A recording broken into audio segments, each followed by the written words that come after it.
let us get to the college football playoff. We'll start with the game I'm at, JD. Alabama and Michigan in the Rose Bowl. Two classic brands in a classic setting. Beautiful environment. Oh, coaches who are legendary at their schools. Like, everything sets up for an incredible game. It's a 1.5 point spread. It's basically a pick 'em. JD, I cannot wait for this thing. I am very excited to see Jalen Milroe versus JJ McCarthy. These are two quarterbacks that I think are very much in firm command of their teams, in firm command of the offenses that they play in. That wasn't always the case for Jalen Milroe, but it is now. And this is going to be, I think, epic. Andy, that intro, man, had me ready to run down on kickoff. I mean, I'm ready to go bust a wedge right now, brother. If we had Keith Jackson calling this thing, rest in peace, Missy Keith Jackson, that would be the last puzzle piece to making this just college football poetry in every single sense. But no, like you mentioned, the matchup between quarterbacks here is really interesting. On Prize Picks, I took the more for both of these quarterbacks' rush totals. J.J. McCarthy was somewhere around 16 yards. Jalen Milroe somewhere in the 30s.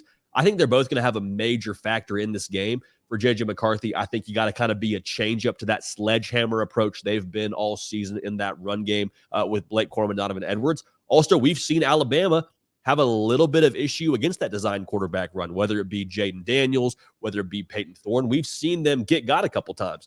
And then for Jalen Milroe, with him running the football, I think you got to kind of dance with the one that brung you. And we've seen when they are at their best, they're calling design quarterback runs. Andy, we sat side by side in Atlanta watching that Georgia defense not have issues diagnosing the quarterback run game, but have issues stopping those elephants on parade. So I think that ends up kind of being one of the key factors in this one for Alabama and for Michigan. Oh, doctor, I hadn't been this excited for a game since I was knee-high to a doodle bug.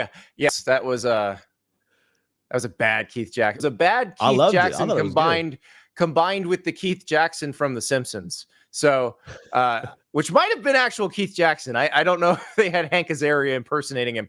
But this one, you mentioned J.J. McCarthy. He looked limited running the ball at the end of the season. Like, he may have been hurt. He's had a month to recover. If there was an issue there, it may not be an issue anymore. And I do think that does open things up in terms of what he can do running the ball. I'm most worried about Michigan's offensive line protecting him in the pass game. We saw them basically abandon the pass game against Penn State because they felt like they couldn't protect him. That part scares me, because if that happens against Alabama, you're done. Like, you ain't running the ball 20 times in a row against the Crimson Tide.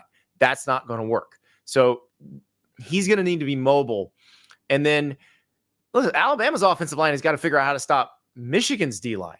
That's not the easiest thing in the world either. So I do think it's going to come down to whatever defense can affect the other quarterback more.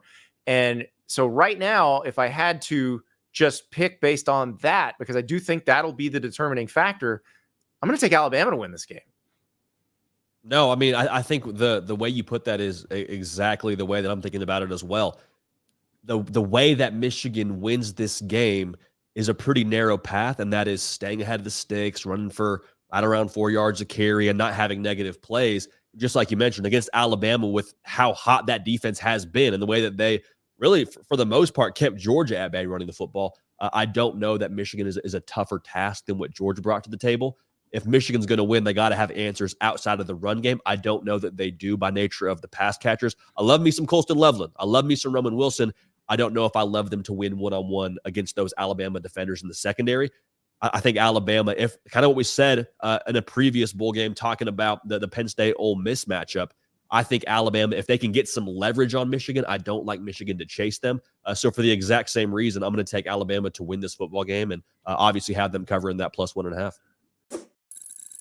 Thank you so much for watching. Just a reminder, subscribe to this channel right here so you never miss an episode of Andy Staples on 3.